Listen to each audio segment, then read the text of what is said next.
if you have a function of two variables, x and y, and you want to take the partial derivative with respect to x, then you could write f with a little subscript x to denote that you took the partial derivative with respect to x.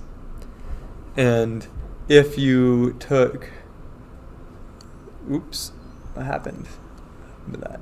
Okay, the partial derivative with respect to y, you could write f with a little subscript y to denote that you just took the partial derivative with respect to y.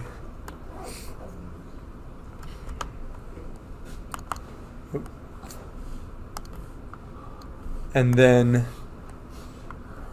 if you took this function, which is the partial derivative with respect to x, and then took the partial derivative with respect to y, you could end up with what we call f subscript x, y.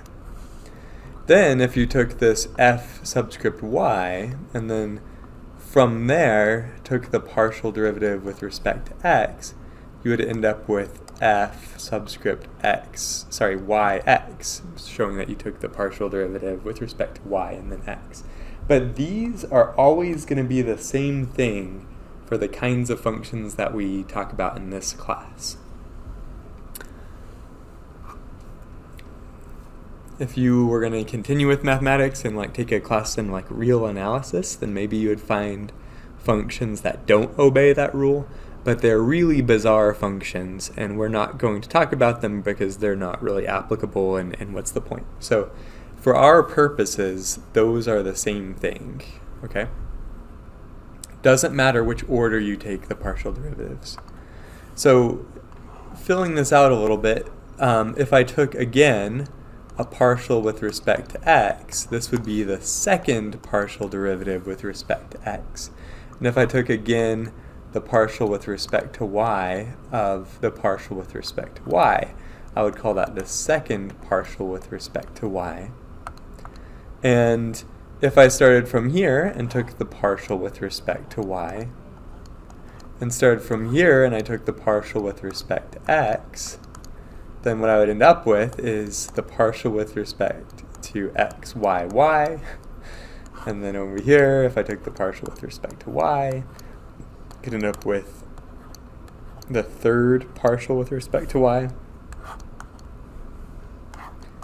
And I could get the partial with respect to x, x, y, and then again over here the partial with respect to x, x, x. So there was a question on the homework that someone asked me about, and I think the homework was saying find these. It said I want you to find x, y, y, y, x, y, and y, y, x. Now all three of those kinds of notation refer to the same function, because for us, we like to deal with analytic functions, and so all three of those are just referring to that function there. When you change the order of the subscripts, what the homework problem wanted you to do is do this. Zoom out a little bit. What the homework problem wanted you to do is say, okay, first try taking the derivative with respect to x first, and then with respect to y 2 times to end up there. And then try it where you take the derivative with respect to y and then x and then y and end up there. And then you might take the derivative with respect to y, y, and then x. So there's three different kinds of lattice paths that you could take that end up in the same exact spot on my little diagram, right? So it doesn't matter which path you take, it doesn't matter the order in which you take those partial derivatives, you still end up with the same function. And that was what you were supposed to learn from that homework problem. Another thing that maybe I mentioned but didn't emphasize enough is that these are what we call first order partial derivatives. These are what we would call second order partial derivatives.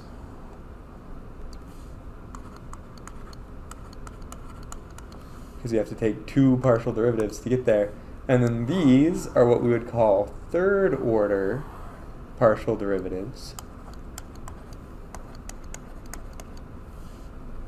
And there's also fourth order partial derivatives and fifth order partial derivatives and sixth order partial derivatives and so on. And along the sides of this diagram, you have like the pure partial derivatives that are just the first with respect to x, the second with respect to x, the third with respect to x, and then the same for y. But in the middle of the diagram, we call these partial derivatives mixed partials, because there's some with respect to x and some with respect to y. And I won't draw this diagram again for functions of 3 variables, but you could do the same thing with 3 variables, right? What I'm trying to emphasize here is the order in which you take partial derivatives doesn't matter, and so there's actually multiple paths you can take to finding higher order partial derivatives. And for our purposes in this class, it will never matter what path you take. Okay.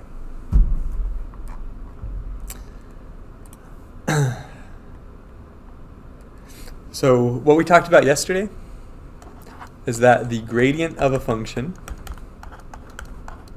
has this notation, nabla f, and if my function is a function of 3 variables, x, y, and z, then this gradient is a vector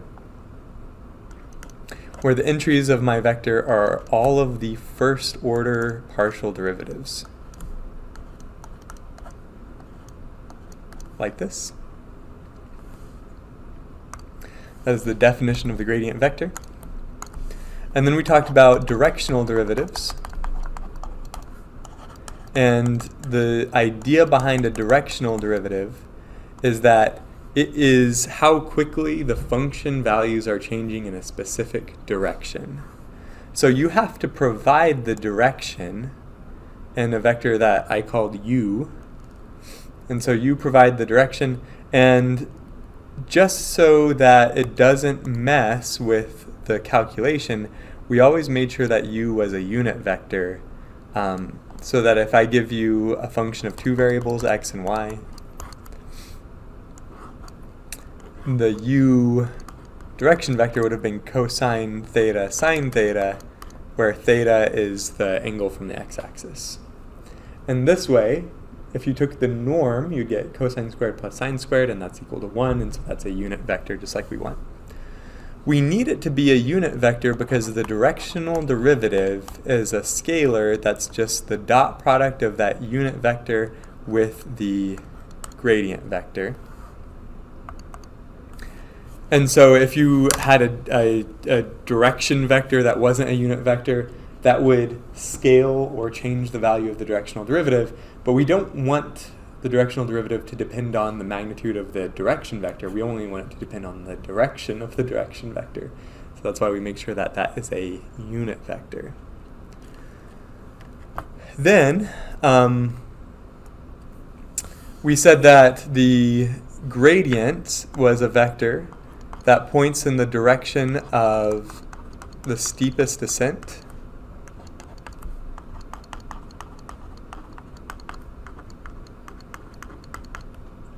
And a good explanation of that is starting from this formula that we had early on in class, where you had something like this. If you wanted to know the angle phi between 2 vectors u and v, then you could use this formula, and you could prove that formula using the law of cosines.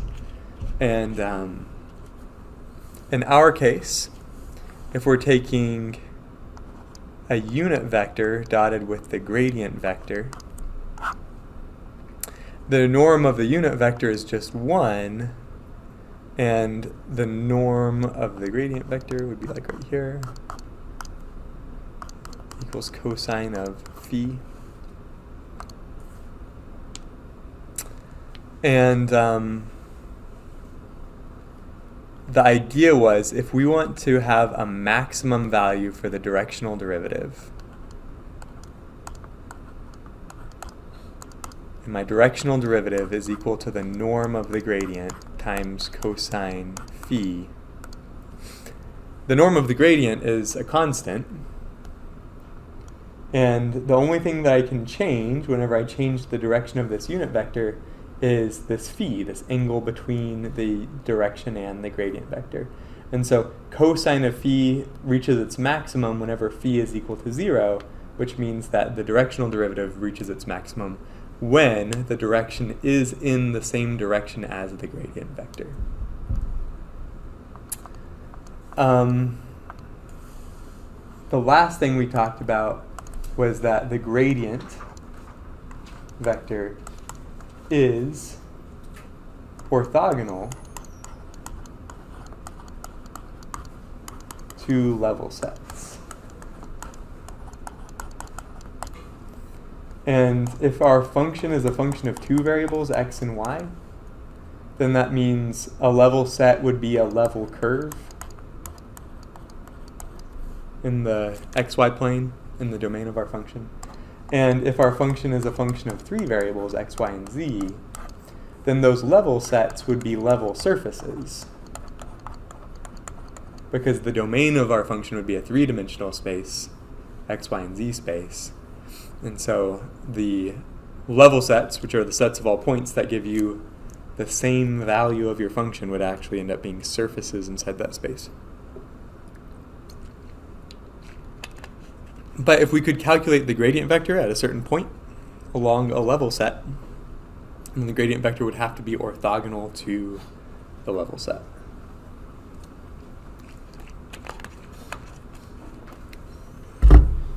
So that's our quick review. We're caught back up to where we need to be for tangent planes. The homework I want you to do for tangent planes is 7 through 25 odds.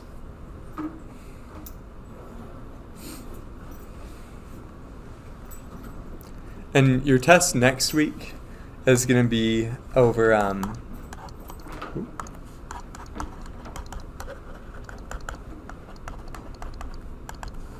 sections 13.5, 13.6, and 13.7. So you can imagine just skipping section 13.4. And you don't really have to do any homework problems from 13.4.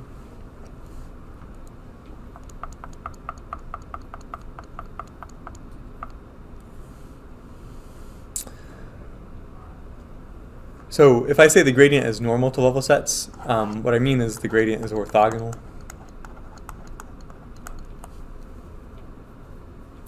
And I showed you pictures of that yesterday. Now if we want to find a plane that's tangent to a surface, imagine like the surface is like a sphere, then the tangent plane would have to lie touching the sphere, but only in one spot. And I know that this is a two-dimensional drawing, but I struggle to draw three-dimensional shapes. Gonna have to use your imagination here, but we want to imagine a sphere in three-dimensional space where you have a plane in three-dimensional space that just barely touches the sphere and is tangent to the sphere. If we wanted to find that plane, what you would do is we would remember that the formula for a plane is this. It would be a times x minus x naught plus b times y minus y naught plus c times z minus z naught equals 0. Again, this was like the first part of the semester we presented this. What we said about this formula was that the vector a, b, c, the vector with those entries, was a normal vector. This vector is normal to that plane. Or I could have said orthogonal. That vector is orthogonal to the plane itself. And the point that has coordinates x naught, y naught, z naught could just be any point that belongs to the plane. So for the same plane, there's actually a lot of different ways you could write an equation that describes that plane, because you could take this normal vector and multiply all the entries by 2, and it would still be normal to the plane, so it would still work. And of course, a plane has infinitely many points you could choose in the plane, and regardless of which point you choose, it would still give you the equation for the same plane. So this equation is not unique, but is a way to find an equation for a plane in space. Since we know that the gradient vector is orthogonal, or I could also say the gradient vector is normal to level surfaces of functions of 3 variables, right?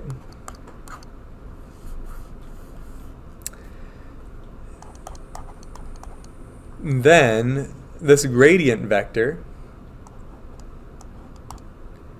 could be our vector ABC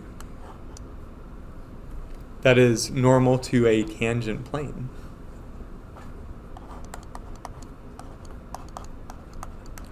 And the idea here is that if you have a plane that's tangent to a surface, then the vector normal to that plane has to be normal to the surface at that point.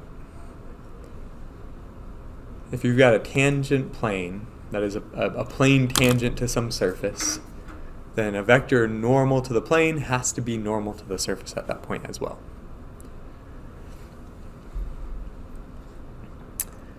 So if our surface were a sphere, right, so the surface is x squared plus y squared plus z squared equals 25. That describes a sphere in 3D space. What I could do is say I have a function, I'm going to call it g, and g is equal to x squared plus y squared plus z squared.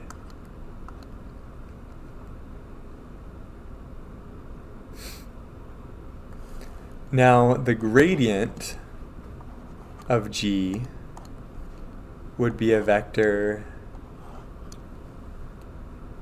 2x, 2y, 2z.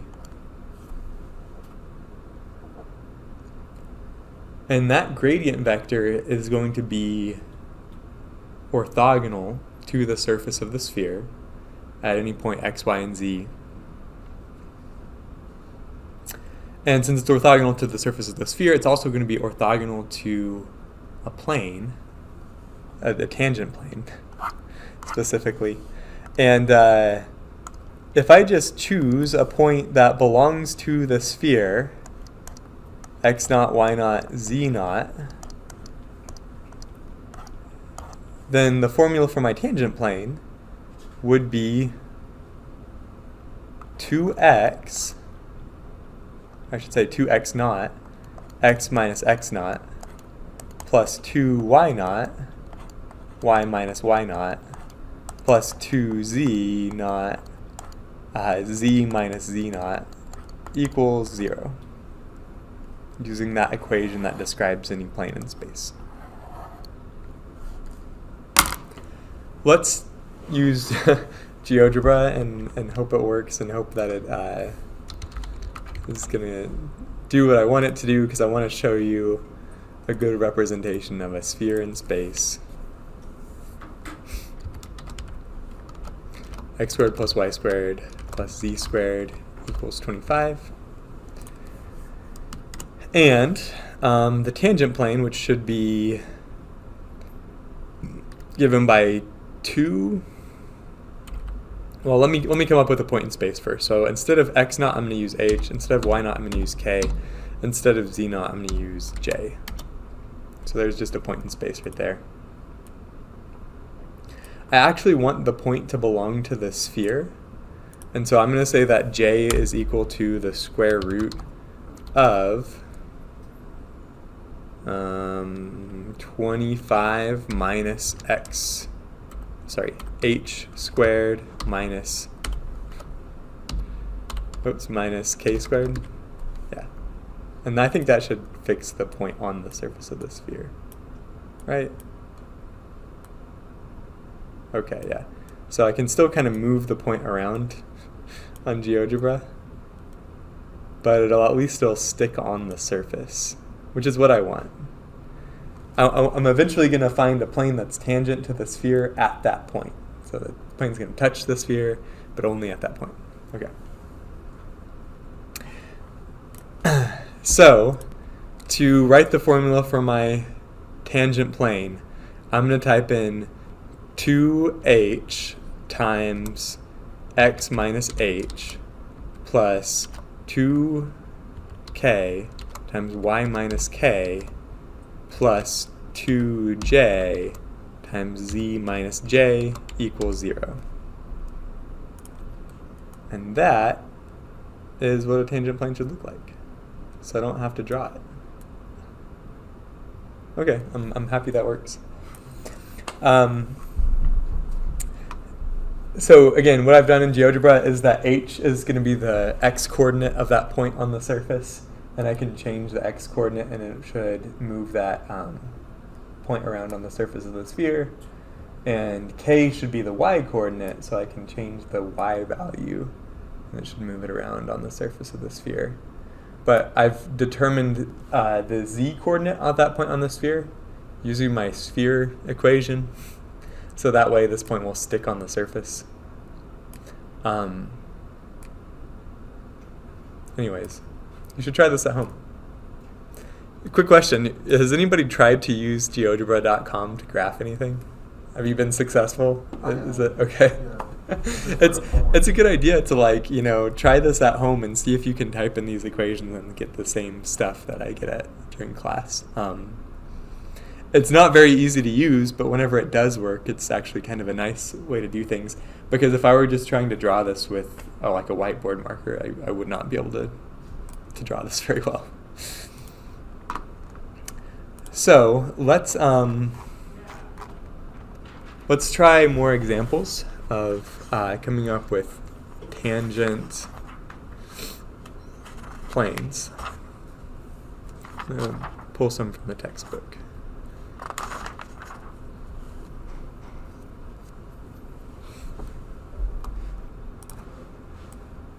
The homework problems we're going to do is 7 through 25, and so I'll start with number 8.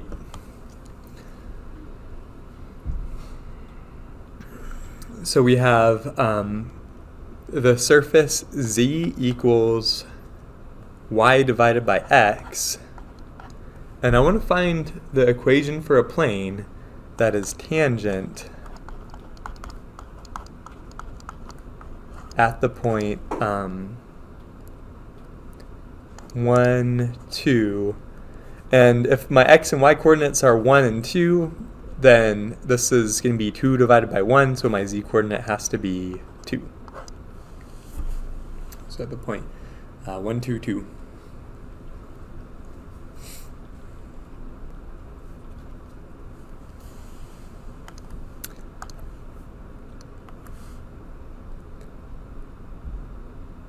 Now the first step here is going to be to define the surface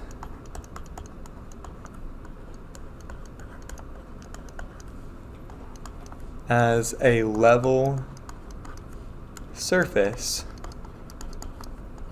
of a function of 3 variables. Right now, this kind of looks like an explicitly defined surface of a function of 2 variables, like z is the dependent variable, and there's only 2 independent variables, x and y. But that's no problem. What I can do is take this equation rearrange it a little bit and say w is equal to y divided by x minus z. So now w is a function of three variables, x, y, and z.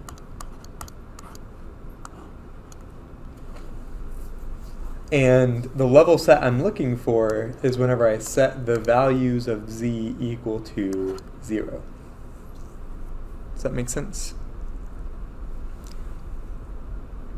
I have to define it in this way because sort of the MO I'm going off of is that the gradient vector is orthogonal, or the gradient vector is normal to level surfaces. But in order to use the gradient vector, I need to have a level surface. In order to have a level surface, I have to have a function of three variables and then choose a value for my level set. But saying that w is equal to y over x minus z, and then setting w equal to 0, that is exactly the same thing as what I started with, which is just z equals y over x. So I have to find gradient w, which of course, that's my vector partial w partial x, partial w partial y, partial w partial z. So that is the vector. Got to use derivative quotient rule here because my x is in my denominator. So this is going to be f prime g, but we're pretending y is a constant, so that's just 0, minus f g prime, and the derivative of x is just 1, divided by g squared. So that's the first entry in my vector. The second entry is partial w with respect to y, so that's just 1 over x, because we're pretending x is constant here. And then partial w with respect to z is just negative 1. Does that make sense how I calculated that gradient?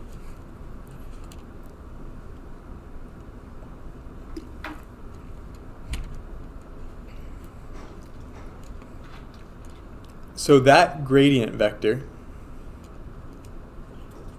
is orthogonal to the level surface. And since we're trying to find a tangent plane, it's also going to be normal to that tangent plane. So for any point x naught, y naught, z naught, the tangent plane is going to be given by negative y naught over x naught squared times x minus x naught plus 1 over x naught times y minus y naught plus negative 1 times z minus z naught equals 0. I'm just plugging the entries of my gradient vector into the equation for a plane, and the only other restriction is that this point has to be on the surface. So it has to obey z is equal to y over x.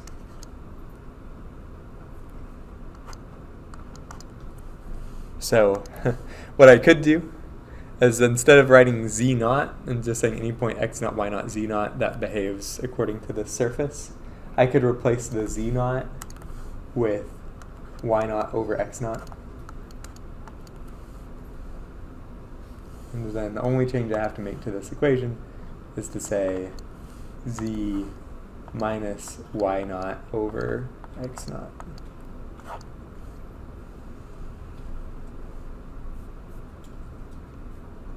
So now if you tell me the two coordinates, x naught and y naught, I can tell you the equation for the plane that would be tangent to the surface at that point.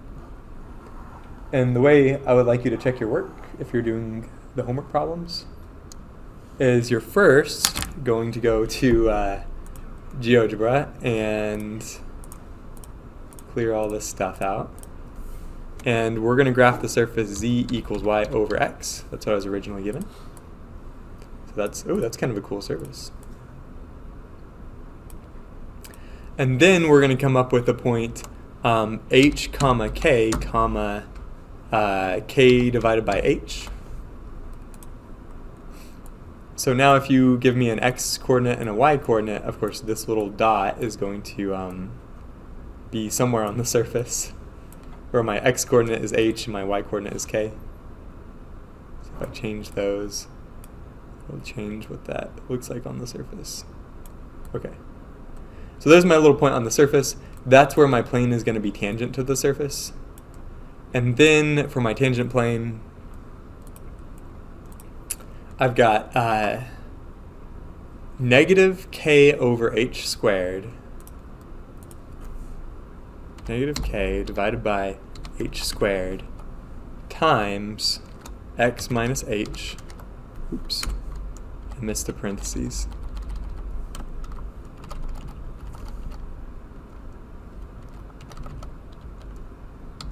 Okay, plus, thank you, 1 over h, y minus k, plus negative 1, so I could just say minus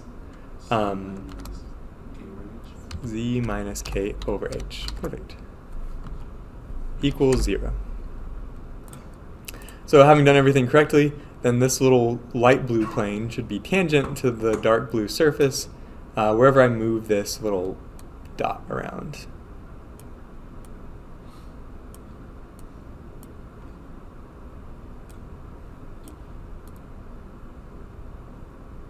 Where did my dot go? Okay, so it's way over here.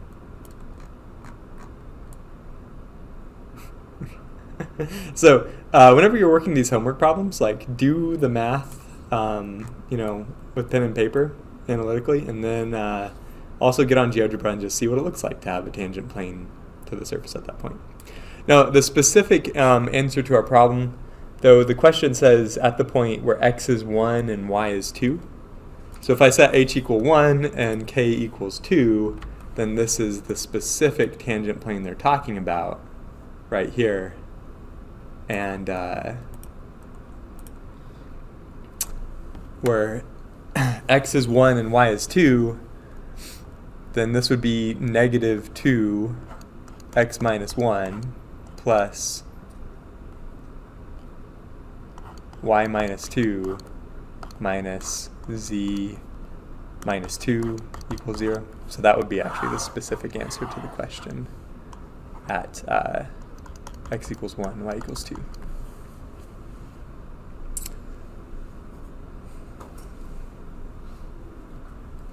So do y'all have questions about how we just found that tangent plane? Okay. Good. So another type of question that is asked in your homework is how to find the equation for a normal line.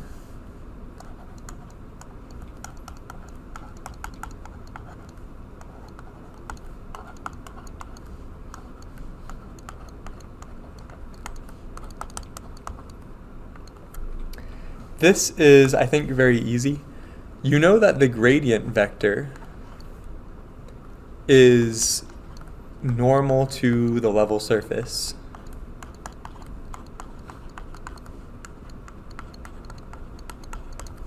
So if you want a normal line, all you have to get is some parameter t times the gradient vector.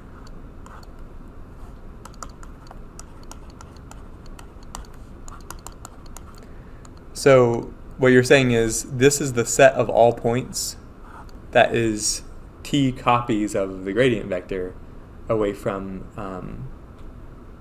actually, this is a slight mistake. That would be t copies of the gradient vector away from the origin. So what I actually need to do is add the points x naught, y naught, z naught, where this is just a point that belongs to the surface.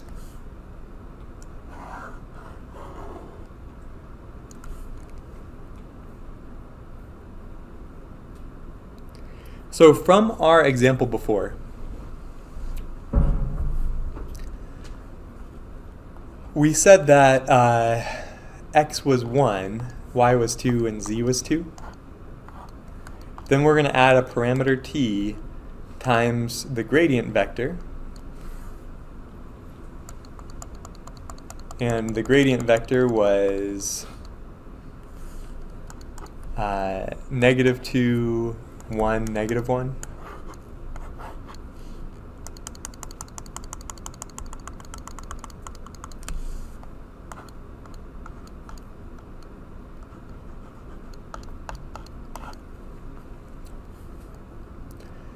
So the equation for this line,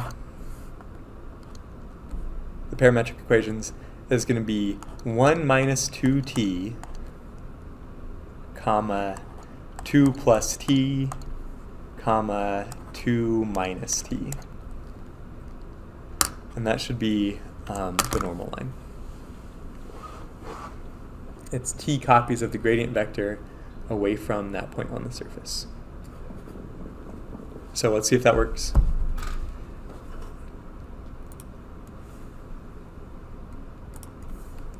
One minus 2t, comma, 2 plus t, comma, 2 minus t.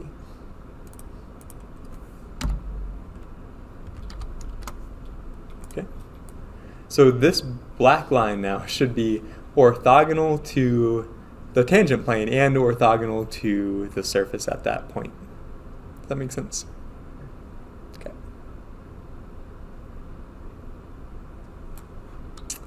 If I wanted to do this a little bit more generally, I could have written h, k, and then k over h. Oops. And then I could have done gosh, what was it? It was negative y over h squared for my gradient vector, and then 1 over h, and then -1, I think. And so now I could actually change the values of h and k, and it should work. And that should still be orthogonal everywhere I move it. Oh, no, I think I made a mistake. It should be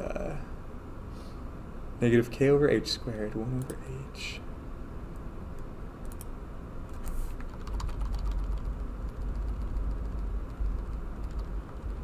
Okay, that should be a k and not a y. There we go. Ha, fixed it. So anyways, those are the two new questions in this section. In section, what are we on, 13.7 or whatever? The only new questions we're trying to solve are how to find tangent planes and how to find normal lines to surfaces. So let's do one more example in the time we have left.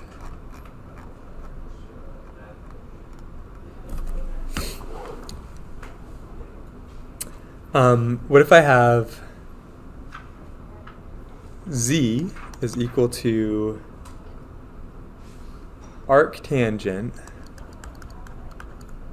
y over x at the point where x is equal to 1 and y is equal to 0. Does anybody know what is arctangent of 0?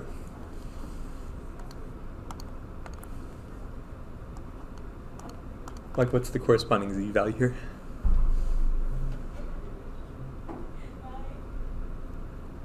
It'll be 0. Because tangent of 0 is 0, because tangent is sine over cosine, and sine of 0 is 0. And then the inverse function just flips over the line y equals x, and so the arctangent of 0 is still 0.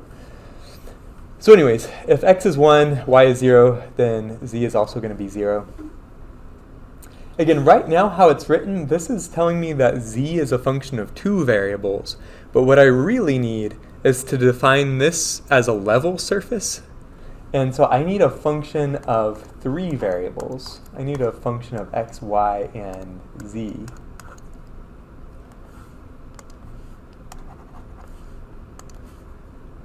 And then I'm going to set that equal to some constant, so that way I'm describing this as a level set.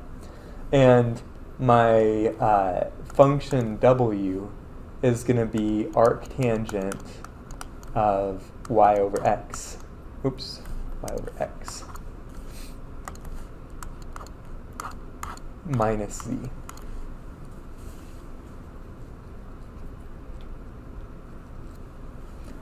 So now I can talk about taking the gradient vector, and the gradient vector should be orthogonal to that level surface. This is just going to have entries partial w with respect to x, partial w with respect to y, partial w with respect to z. So partial w with respect to x is going to be, remember what the derivative of arctangent is?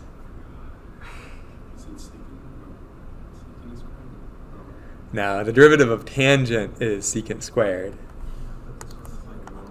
The derivative of arctangent is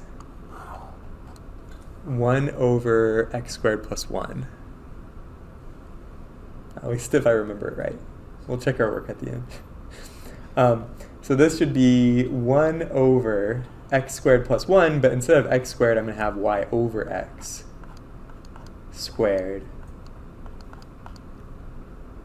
And then, of course, the derivative chain rule says I have to multiply times the derivative of the inside with respect to x.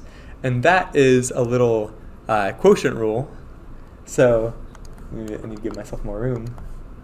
The derivative of the inside y over x is going to be negative y over x squared.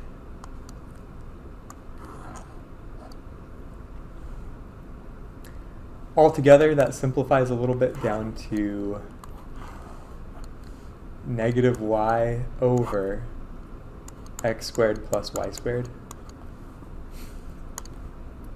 And that's just the first entry of my gradient. The second entry of my gradient is the partial with respect to y. And so it will also start off with taking the derivative of arctangent, and then the derivative chain rule this time is going to be times 1 over x. This doesn't really simplify as nicely. This will be 1 over y squared over x plus x. And correct me if I'm messing up any part of this. Lastly, the partial of w with respect to z is negative 1. Comparably easier.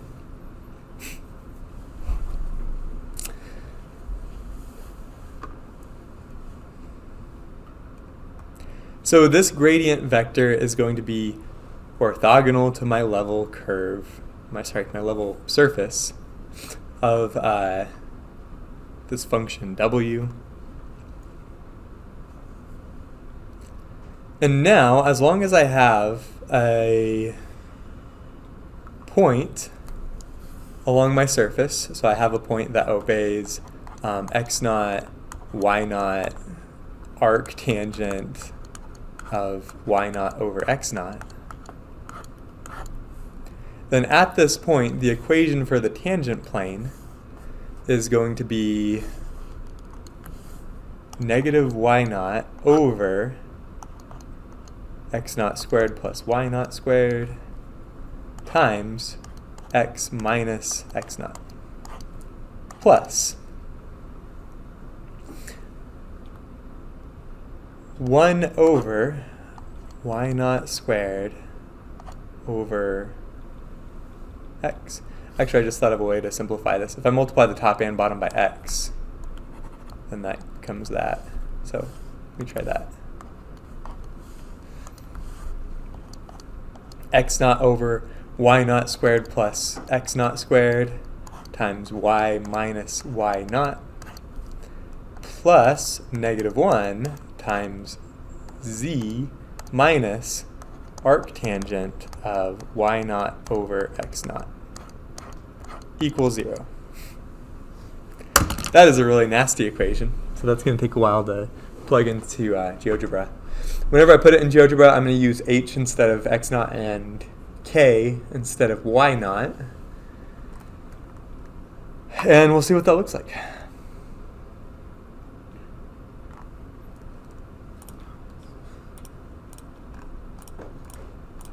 And my original surface is z equals arctangent of y divided by x. So that's my surface that I'm dealing with here in purple.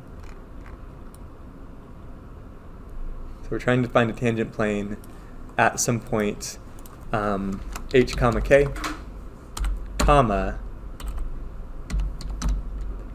arctangent of k divided by h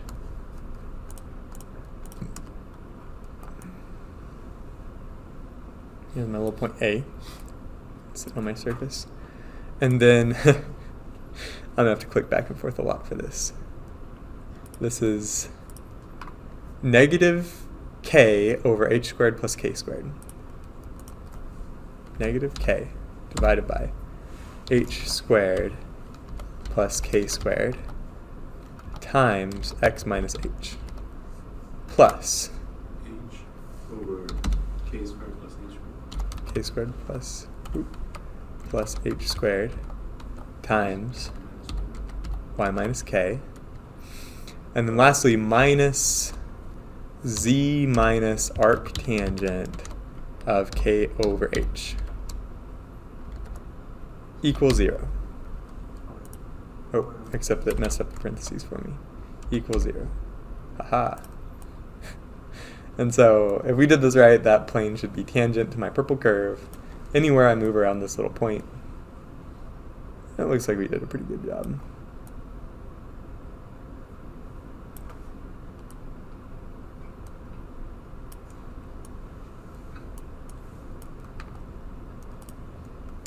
And again, so given any point hk arctangent, what do you call it, k over h? So any point that belongs to that surface, if I add to it t times the gradient vector, sorry, that should be w, I guess. If I add to it t times the gradient vector, that's going to give me the parametric equations for the normal line. So we'll do a GeoGebra speedrun real quick. And this is going to be h plus t times negative k divided by h squared plus k squared, comma, k plus t times, what was it, h divided by h squared plus k squared.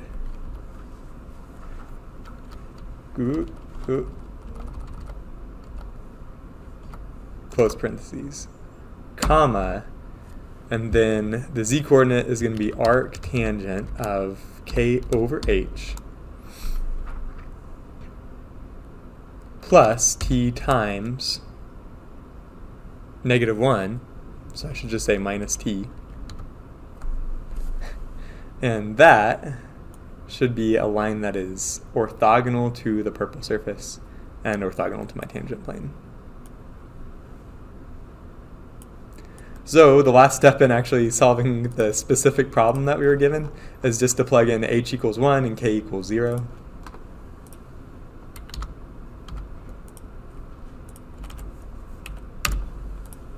And that is the solution to our problem.